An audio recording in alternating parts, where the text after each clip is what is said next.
Hello everyone, I hope you're doing well. Today we will be talking about the center game. It is actually my favorite opening. I've had a ton of games in classical with the center game, and I will be teaching you a lot of concepts in order to allow you to play this opening successfully. So before the video starts, obviously you can just join the Case by Case Chess Academy in order to get your personalized open repertoire with your own line. Today we're going to work on the center game. So it is in e4, e5, d4.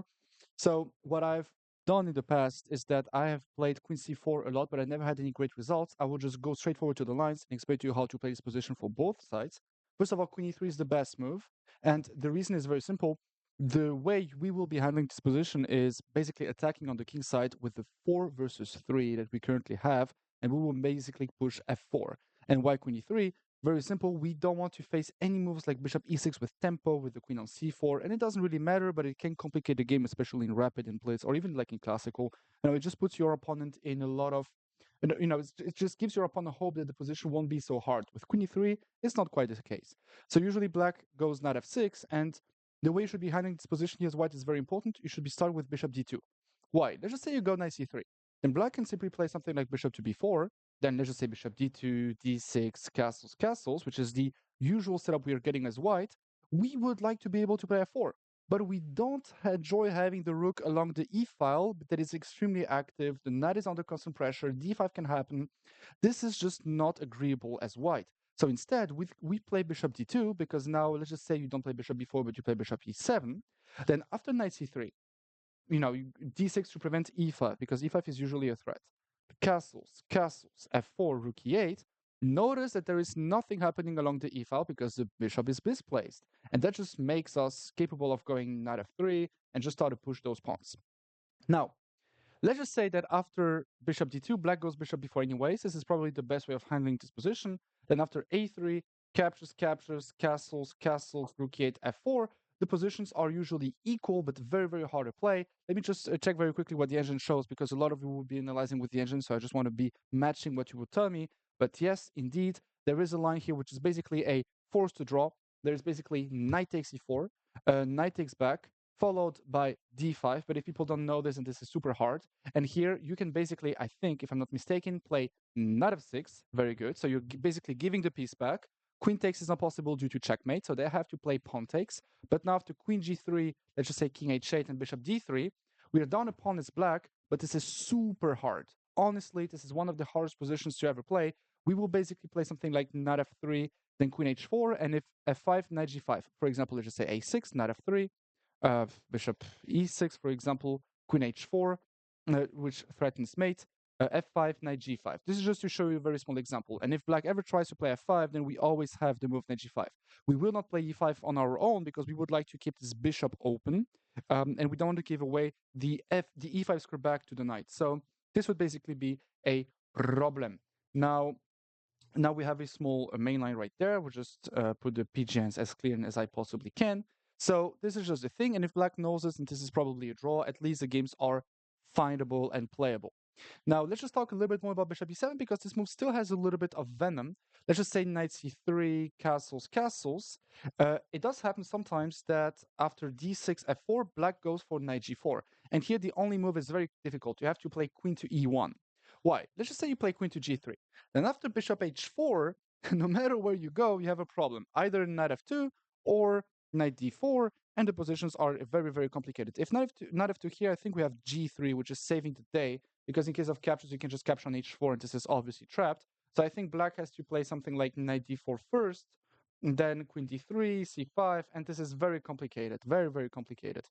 So instead, we would like after knight g4 to go queen e1 instead, so that if bishop h4, we can go g3, closes diagonal, the bishop has to move back, and now we use our pawn majority on the king side to play h3 and g4, and this is already like a solid plus 20.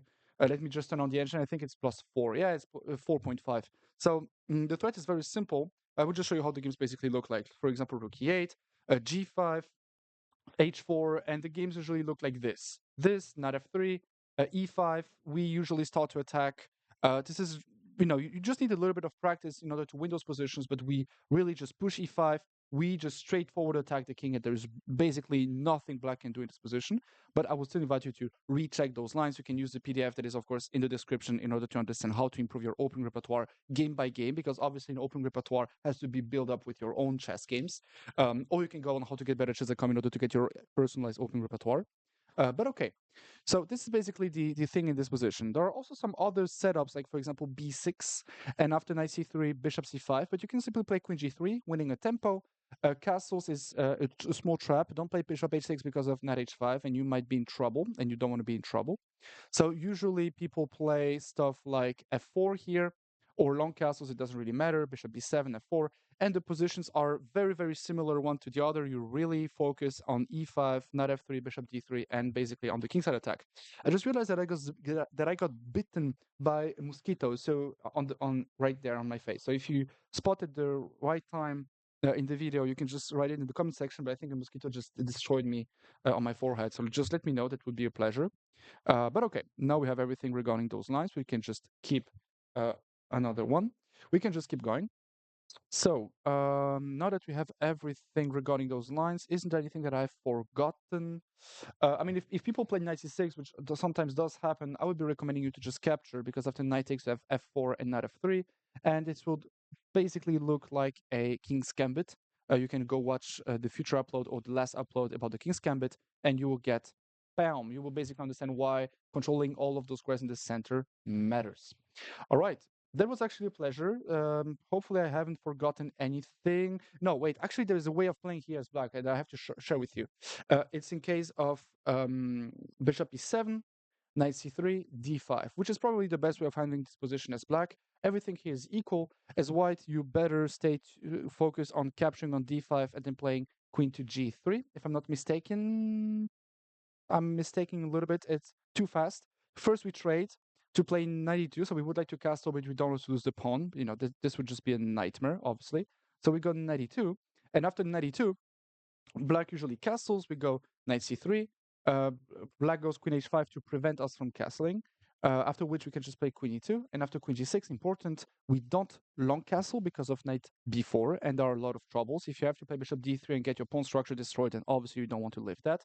So instead, you play bishop d3 first, and basically we're sacrificing the pawn, but for a good cause.